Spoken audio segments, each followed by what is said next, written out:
it's Natasha. I am going to go over technique and form and tips for headstand and crow pose, Bakasana. We'll start with headstand and then we'll go into crow pose. Both of these take a little bit of flexibility. For crow pose, hip flexors should be pretty flexible here so that you can get these knees tucked into the armpits. So we'll do a little bit of hip stretching. And then for headstand, you need to be able to lift your hips up over your shoulders. So that takes a little bit of hamstring flexibility. So they both take a lot of shoulder strength and core strength. So we're gonna go over warm up, strengthening, kind of firing the muscles, and then we'll go into technique and form for the actual poses. All right, it's always a good idea to get nice and warm, to have the muscles fired and ready for the poses instead of just jumping into them. You will have a lot more success that way as well. So let's start in a downward facing dog. We'll just kind of settle into the pose, whatever that is for you, spreading your fingers wide. Index finger points forward, elbow creases turn inward, broaden through the shoulders, separating the scapula. Start to just pedal, sway, kind of just move and connect to the breath here. Inhale and emptying out. Exhale, relax the neck completely, maybe some tippy toe, heels, bend, straighten. Tippy toe, as you drop to the heels, see if you can press the chest towards the toes. It's okay if the knees don't straighten. It's okay if the heels don't land. Yours might be here today, and that is fine. You'll just work with where you are feeling it in this moment. Round the spine, try to flatten. Inhale and exhale. Nice. We're going to start to roll into plank or step those feet back if you need to, and really plug the belly in as you push the shoulders down in protraction. So we're starting to fire the muscles of the shoulders, the core, really build heat in the body. This will prep you for the shoulder strength it takes for your headstand and for your crow pose. Widen the feet a little bit. Let's take a few shoulder taps right here. Try not to move the hips. Pull the belly in. Breathing. 4, 3, 2, 1. I love this one. We're going to walk our feet back, walk our hands forward. I'm going to recommend a really sticky mat so you don't go sliding. And I always practice on my Liforme mat. Does not allow you to slip, has the nice alignment cues, and a nice padding as well, cushioning. Take a breath here. Maybe challenge yourself a little bit further. Squeeze everything in. Crown of the head forward, heels back. Walk all the way up. Let's take a hanging forward fold. Shake out the neck. Circle the wrists here. Good. We'll prep those wrists and stretch them a little bit more too. So if you can reach, bend the knees until you can place the back of the hands down. And then see if you can re-extend. Again, it's okay if you're not able to straighten. They can be down here. A little bit of weight in the back of the hands, maybe even step on them. A little counter stretch. Use your toes to massage right by the wrists. Take a breath here. Good. We'll come down, walk it out, back to your plank. Squeeze the belly in. Let's just open into side plank and circle the wrists. One way, other way, and start to blink. 4, 3, faster, 2, and 1. Switching sides. Bring those heels over. Push the shoulder down. Stack the hips. Roll the wrist one way. Roll the wrist the other way. And blink as fast as you can for 4, 3. Spread those fingers on the bottom end. Grip on. And 1. Come back to plank. We're going to lower down. Forearm, forearm. Press the shoulders down. Tuck the tail under. Engage the quads. Engage the belly towards the spine. Gentle tuck of the tail. Breathe right here. So all this is going to really set you up for a successful headstand and crow pose. When our core and our shoulders are ready for the pose, it'll make it that much easier. Take a couple breaths here. And then let's just send the hips down and take a Sphinx. Open the chest forward. Push the shoulders down. Imagine trying to pull your mat physically backwards. Big breath. And exhale. Go ahead and walk back to a child's pose. Big breath into the back body, big exhale, sigh. So if you have a block, we're gonna quickly stretch the shoulders and just put a little bit more strength into them. Press into your block firmly, pull the belly in. I did this in my pincha tutorial as well, so if you're working on forearm stand, I have that one as well. And we wanna activate the shoulders, good, by pressing the block in, firing those muscles of the whole arm. Then pinch the block and stretch. Can you pull the arms back behind the ears? Maybe shine the heart upward. Breath here. Lean back. And then cat the back, round. Good. Push forward, squeeze the belly towards the spine. Press into your block. Rounded spine, straight spine. Squeeze everything in. And then pinch your block and stretch the shoulders. See where you're getting. Good, breathe. You could pinch the block behind the back. Squeeze shoulder blades. Find range of motion. All right, I think we're pretty ready to get started. Set your block aside. We're gonna set up our elbows under our shoulders. You have some options with the hand placement, and that is gonna be up to you. You can try both. Some people practice with their fists closed and the back of their head rests into kind of in between the palms, in between the wrists.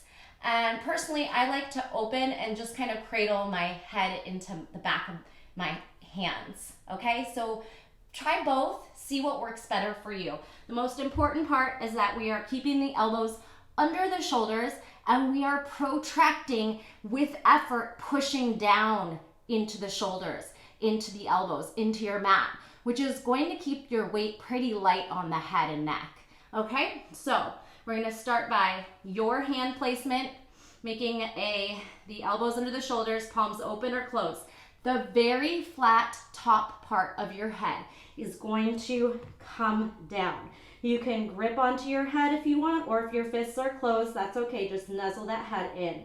We're gonna tuck the toes under and then work right here on trying to walk your feet in. Push down through the shoulders, make yourself light on your head.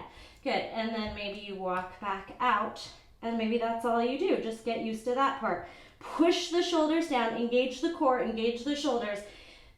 Okay, so most important thing to be able to take off is your hips have to be over your shoulders, right? If they're not, the only way I'm gonna get up is to try and just jump. So I'm gonna tell you to continue to work on walking the feet in. Even if your knees are bent, it's okay. Just try and get those hips up. When the hips feel up, lift one leg, push down into the elbows, and see if you can float that other knee in. All right, so maybe you're just working down in this little egg shape. Press the shoulders down, not a lot of weight in the head.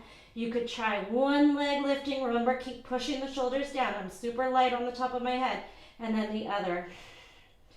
Maybe a stag shape helps you counter, and then the wall could be right here. Practicing shoulder strength, engaging the whole body. When you're ready, step down. You might want to counter in a child's pose for a few moments since the blood was rushing up towards the head. And then slowly rise. Couple different ways. If you're working on pressing the legs up, again, it's all about getting those hips up, pushing the shoulders down, hugging the elbows in. So set up, drop the head into the hands or into the fists, walk the feet in as close as you can.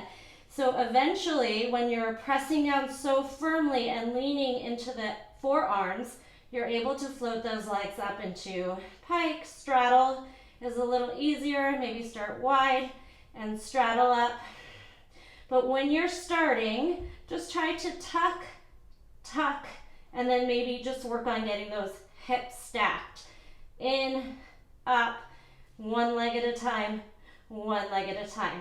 Press the shoulders down, firm everything, pull the ribs in, engage the legs all the way out to the toes, and then land, same thing, push down into the shoulders, soft landing, child's pose. Roll the head from side to side, down dog, let the head just hang, bring space back into the neck. Breathe here. All right, that was your headstand. Moving on to Bakasana, crow pose. Your wrists are gonna take a lot of weight in crow pose. And the biggest mistakes I see are people just leaning all their weight down into their arms, trusting their arm strength. What you really wanna do is round the spine like you're doing cat pose and engage the core, push down into the shoulders and try and get the hips up high. So we're gonna start in Malasana and just kind of try to settle and get those hip flexors really mobile. Any movements here that feel good for you. And work on walking in and trying to get the knees into the armpits. So even if your heels are up, if you can do this, your setup is ready, okay? So we're gonna take our fingers and spread them. We're gonna press them down shoulder width apart with the index finger forward. We're gonna wrap our triceps, meaning try to turn the crease of the elbows forward and then lift your hips. So keep that connection, bring your palms down, and then just work on shifting the weight forward. We wanna gaze forward, not down, or we're just gonna end up rolling or slamming down on our head or face. So come onto your tippy toes, or you could step onto a block. Start to puff up through the back of the heart and push the shoulders down. Lean forward, gaze forward, maybe one foot lifts, and you could just practice here. Grip them out with all 10 fingers. Hug the elbows inward. Press the shoulders down, engage the core, and see if you can lean and then eventually float. So bent elbows is okay. If you're working on straightening out the elbows to crane, again, it's all about shoulders pressing down, core pulling up, and rest. Always counter stretch those wrists. They take a lot of weight there. Another way you could practice your crow pose is maybe with your legs to the wall. Set your fingers up, spread wide. Get your booty up by the wall. Knees hugging in as best as possible. It's okay if they want to splay out to the sides while you're practicing and working on it. But again, we want the core to fire and not just be like low and heavy in the arms. This is with no core. I'm just down, I'm probably gonna bruise my arms and my wrists are really taking a beating. So, hips up, press into the palms, puff up through the back of the heart, protract the shoulders, meaning push down, separate the shoulder blades. Lean forward, gaze forward. Maybe if you aren't in the right space, move back a little bit. Want to get as close to the wall as you can. So maybe you climb up. Use that wall, heels, toes, press down, see if you can lighten your load and have a seat. Okay, so the most important things to remember in crow pose: spread fingers, active fingers, clawing the mat, elbows hugging in, shoulders pressing down, core rounding the spine, pulling the belly in and up. Energy up and forward. Finally, hugging the heels in towards the glutes. So that's really firing the hamstrings. Last little demo. Press the palms down, hug the knees in, come onto the tippy toes, shift the weight forward, protract the shoulders, really start to firm the core, lean forward, float up, press the shoulders down, hug the heels in, squeeze the belly, press into the fingertips, squeeze everything in and up, and release. Counter stretch the wrists.